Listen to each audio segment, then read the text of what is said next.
Welcome to Capitol View on WSIU. I'm Brian Sapp. Governor J.B. Pritzker made his announcement that he's going to seek a third term last week. This week, he announced who's going to be his running mate. And we will also, this weekend is the July 4th. It's a weekend that we celebrate the signing of the Declaration of Independence. We're going to talk with the chairwoman of the Illinois 250 America Commission about celebrating our country's independence. Joining us this week are Brenden Moore, the State House reporter for Lee Enterprises, and Jeremy Gorner of the Chicago Tribune. Good morning, gentlemen. Thanks for joining us. Good morning, Brian. Always a pleasure, Brian. First, I want to start with the big announcement. Last week, we were wondering, well, we were waiting for the shoe to drop, and right before we recorded last week's show, found out that he was going to make his announcement last week. And then, Brenden, you were there, but the governor said he's running for a third term. People have been asking, like I said, about who's going to be his running mate since the Lieutenant Governor Juliana Stratton is running for Durbin's seat. Can you kind of tell us about the announcement last week and just what you saw and what the governor said? Yeah, Brian, the announcement was really one of the least surprising announcements of the year. Most people expected the governor to seek a third term. It's kind of unprecedented in Illinois history. Very few governors have sought and won a third term. The last one was Republican Governor Jim Thompson in 1982, and he would go on to win a fourth term as well. But it really wasn't in doubt. Governor Pritzker has obviously racked up a very progressive governing record over the past two terms, but he believes there's more to do and there's more to accomplish in a third term. And obviously, he has national ambitions as well. He's widely viewed as a 2028 presidential contender. And it is a lot easier to kind of remain in that conversation when you are a sitting governor. So he made his announcement. He had a video, about a 2-minute video that was filmed in Eastern Logan County at the purported center of Illinois.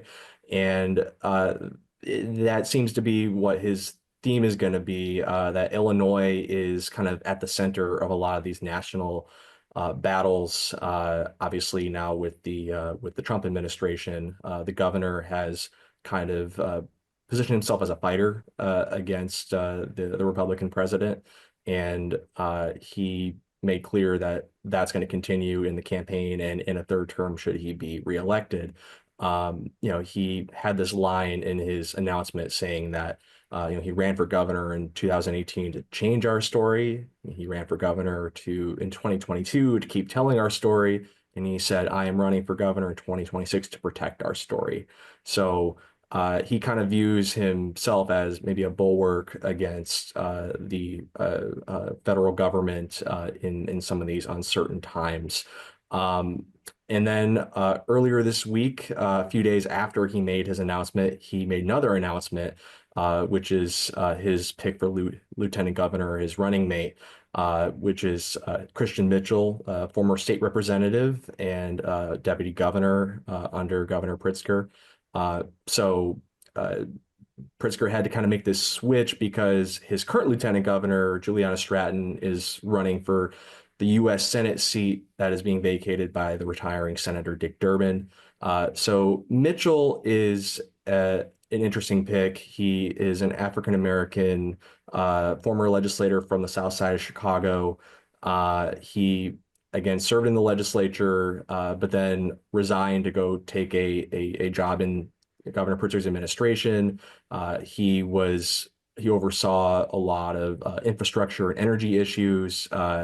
In the first term in 2019, he oversaw the Rebuild Illinois capital construction plan, getting that through the legislature. And then in 2021, he was the lead negotiator from the administration on the Climate and Equitable Jobs Act, which is the policy that's aiming to get Illinois to 100% carbon-free energy generation by 2050. So he's kind of viewed as somebody who obviously has experience being an elected official, facing the public, but also can play the inside game and is viewed as an experienced person in government. It kind of fits the bill of what Governor Pritzker laid out, and that has to be ready to take over on day one. And as the governor said, he has to have a quote unquote a heart for Illinois. And the governor believes he fit those metrics, and and again, he was a very he's a popular guy within kind of the governor obviously trusts him, and he's popular within the governor's inner circle. Governor trusts him. So we're going to see a Pritzker Mitchell ticket on the Democratic side moving forward in 2026. Just quickly on the Republican side, DuPage County Sheriff James Mendrick is an announced candidate. There are a few others that have been floating bids, such as State Representative Blaine Wilhauer and State Representative Dan Ugasti. There are a few other names out there, but not a lot of concrete developments on the Republican side yet. It would be an uphill climb. Again, Pritzker's a billionaire. He has self-funded in the past, and he will again this time. That's one of and just kind of trying to read over the past week, just what a lot of the things that he's got a lot of tailwinds behind him. Jeremy, as you look at this, and what is the governor's route to the governor's mansion again? Does he have many challenges, or what do you think he's going to be facing? Well, actually, I want to start by saying, to answer your question, Brian, that last week Brenden and I were in Springfield when the governor made his tour of sorts, that he was announcing a run for a third term. And Brenden asked a great question, which was, if basically if Donald Trump had not won the election and Kamala Harris did become president, would Pritzker still be running for a third term as governor? And Pritzker, I remember his response was very measured, where he said he probably would run anyway, but then he quickly pivoted and said, but now he essentially sees his third term candidacy as something that's really almost like more important than ever for him because of what's going on at the national level, and talked about what he views as the federal government being a big threat under the Trump administration to Illinois. And he kind of acted as if this is his mission now to run for a third term, and that the fire igniting him to do that is Donald Trump. And as we have seen, to your question, Brian, on for national implications, I mean, this kind of goes to how Governor Pritzker has really branded himself as probably he's emerging as the biggest critic of Donald Trump out of all the Democratic leaders in the country that you see. You see others who have become, household names, such as Gavin Newsom, governor of California, who's liberal Democrat, but has become very pragmatic since Trump was elected. Trying to be trying to work his way a little bit to the center. I think that we saw an exception to that in the last couple of weeks because of the events that unfolded in Los Angeles, where he was going back and forth with Donald Trump. So, so maybe that pragmatism for Gavin Newsom was short-lived. But the point is, you didn't see any of that from Governor Pritzker. He's still sticking to being who he is, a proud progressive who's going to challenge Donald Trump at every turn, with respect to abortion rights, with respect to, daring him to deprive Illinoisans of key federal funding, such as Medicaid. We'll know in the coming days how that's going to be affected, and other issues. So he's really trying to put his eggs in one basket by trying to run, it's almost as if he runs for president, he wants to run the same campaign as he did in blue Illinois, being this proud progressive. But is that going to work on the national level? I mean, I think only time will tell. I think it's early, but when you listen to, when you read news stories, when you look at polls, when you you look at cable news, which obviously, for better or for worse, for some, depending on how you consume news. Pritzker really isn't in the conversation when it comes to who is a national Democrat who can emerge as the nominee in 2028 for president. He's really at the bottom. I mean, people are still thinking could be Pete Buttigieg, President Biden's transportation secretary. Looking at Kamala Harris again, who she might run for governor of California, but vice president still at the top of the list for Democrats. Gavin Newsom, Bernie Sanders, the same household names you heard. Pritzker still really kind of needs to make a name for himself nationally. People really need to get to know him better and then decide whether his brand of progressivism is something that can resonate for the whole country and not just Illinois.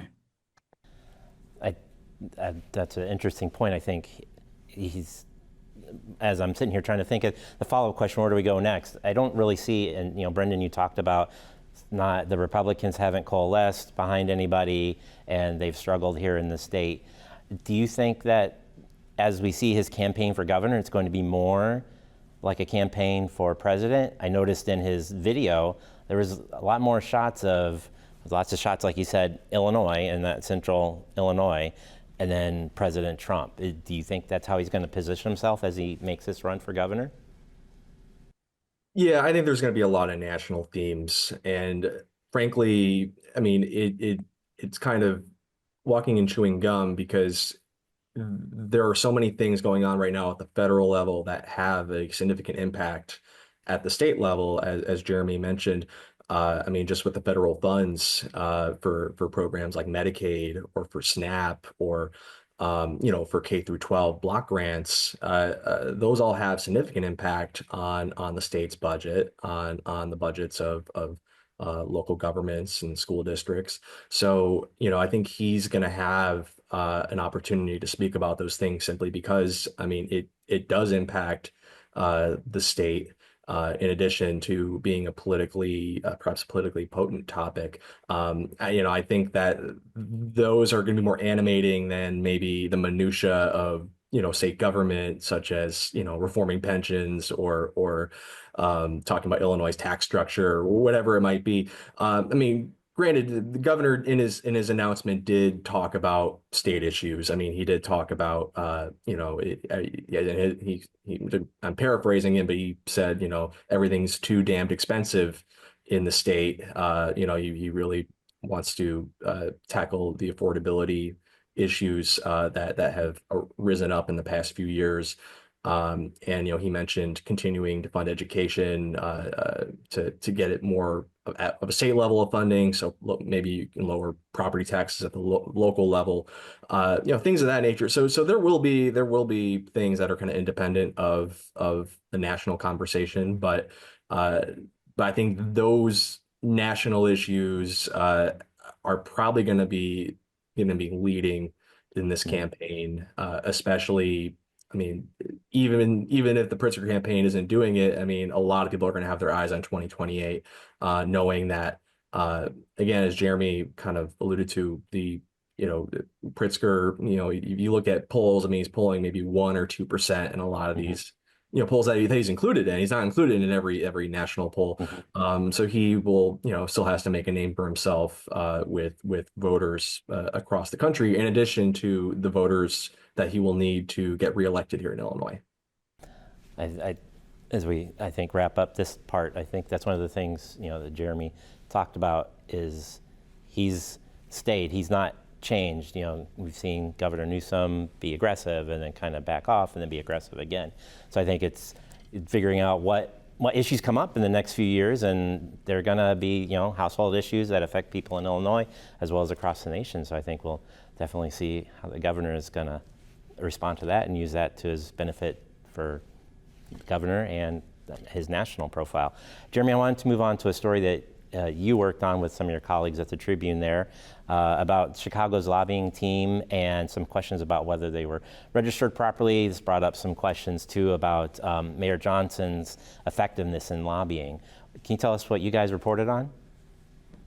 Yeah, and I'll start with the latter statement that you made, okay, Brian, because I think this is what matters most to viewers all over Illinois, with respect to the city of Chicago. It's often said that Chicago is the economic engine of the state of Illinois, right? I mean, we've heard this from politicians time and time again.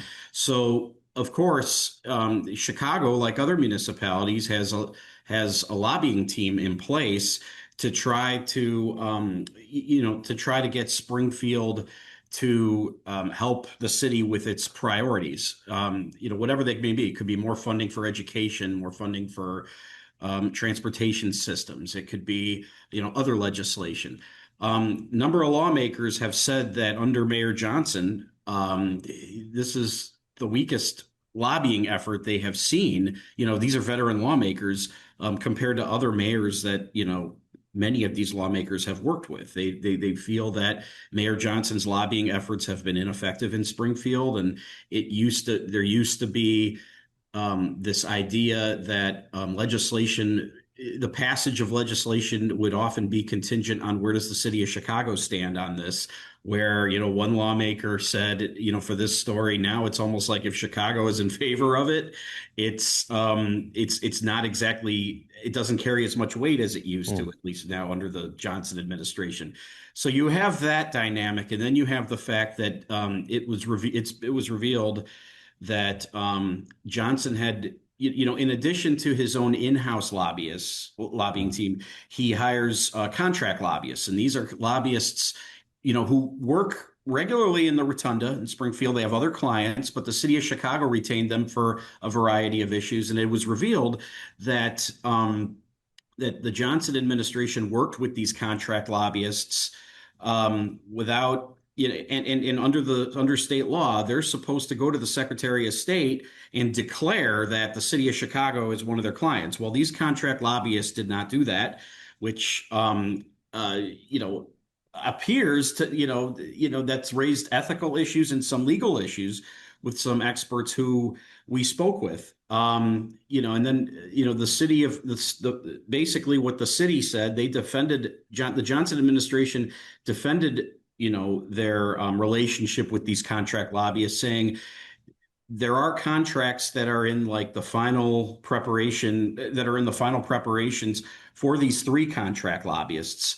But they're pending. There's a slow procurement process with the city of Chicago. That's why their contracts haven't been drawn up yet.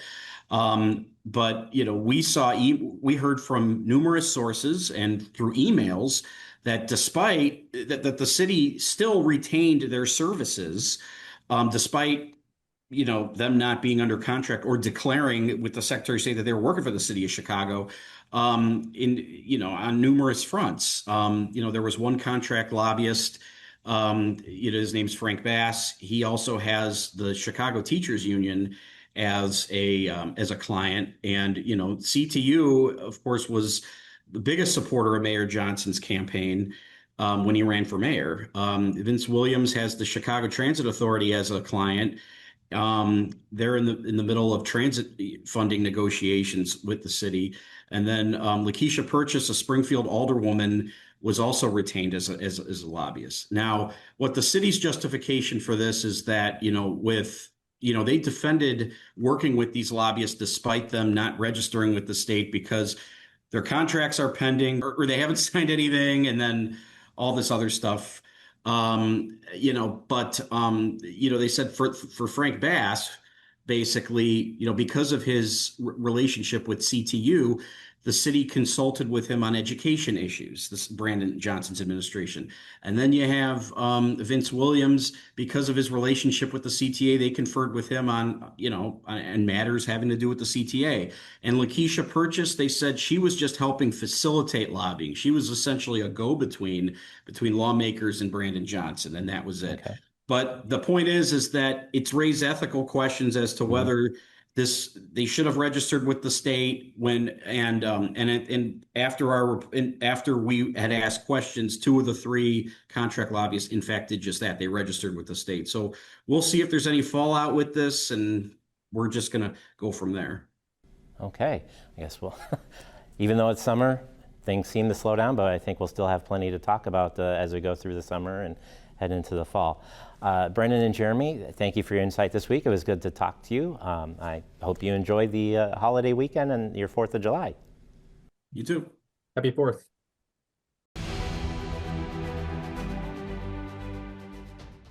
This weekend, our country is going to celebrate the 4th of July. Preparations are being made nationally and at the state level to celebrate the 250th anniversary of the signing of the Declaration of Independence. The Illinois America 250 Commission was created to develop commemorations of the nation's founding here in Illinois. Gabrielle Lyon is the chair of the commission, and she's also the executive director of Illinois Humanities. Thanks for joining us today, Gabby. Thanks so much for having me. First, what is the Illinois America 250 Commission? What's your goal? What do you hope to do? Well, I think the first thing is to make sure that everyone knows that next July 4th, 2026, is the 250th anniversary of the signing of the Declaration of Independence. So when we say 250, that's what we're talking about. And the commission was really stood up under, state house efforts to make sure that every person in Illinois has a way to participate in what it means to tell our national story. And I think as chair, one of the things I'm most excited about in terms of the commission's priorities is the chance to uplift undertold stories. What are some let's dive into that. What are some of the stories, and we think Declaration of Independence 250 years ago out east before Illinois was even a state, but how do you see Illinois telling some stories of this? I'm so glad you mentioned that. For the commission, we're much more focused on what Illinois has contributed to understanding why the Declaration of Independence matters. Ideas about equality, ideas about we the people, some of those innovations that we really developed here in Illinois to make sure that we have, for example, a government by the people. So that's really the first thing. We had the westernmost battle of the American Revolution in what is now Illinois. A lot of people don't know that in your neck of the woods and in the southern part of the state. But the other thing is we didn't really become a state. We were the 21st state to enter. So we're less interested in the particulars of, say, 1776 and much more in Illinois' contribution to the national story. Great. What are a couple of the stories that you're trying to put together to be able to share? Can you give us a sneak peek, I guess? Sure. I mean, the main thing for the commission is encouraging folks to commemorate right where they are. So there's a few themes we've really been focusing on, and especially when I think of the southern part of the state, which is so rich with history and heritage. I think there's great examples. One of the things is there's a Halfway Tavern in Luca, Illinois, where you can kind of see what that stagecoach traveling was like. That's an immediate American Revolution kind of connection. But when you think of a theme like the power of place, I mean, Southern Illinois has the power of place for Cahokia Mounds, right? Which is a great example of the ways in which Illinoisans occupy a place that, had Native Americans living here, still living here. Shawnee National Forest. Power of place. How do we find ourselves connected to nature? So I think that the first thing is the themes. Doing history, we the people, power of place. The second thing is really supporting towns and cities to commemorate right where they are. And that's an invitation I'd love to give to anybody listening. If they go to the il250.org website, there's all the materials they need to get involved. You can sign up to be a partner organization and share your plans. You can take a resolution to be a 250th community, and there's, dozens and dozens of those coming online every day. So we're trying to make it as easy as possible to connect people's local stories to our statewide commemoration. And I think, I find that interesting. We go back to where you and I started.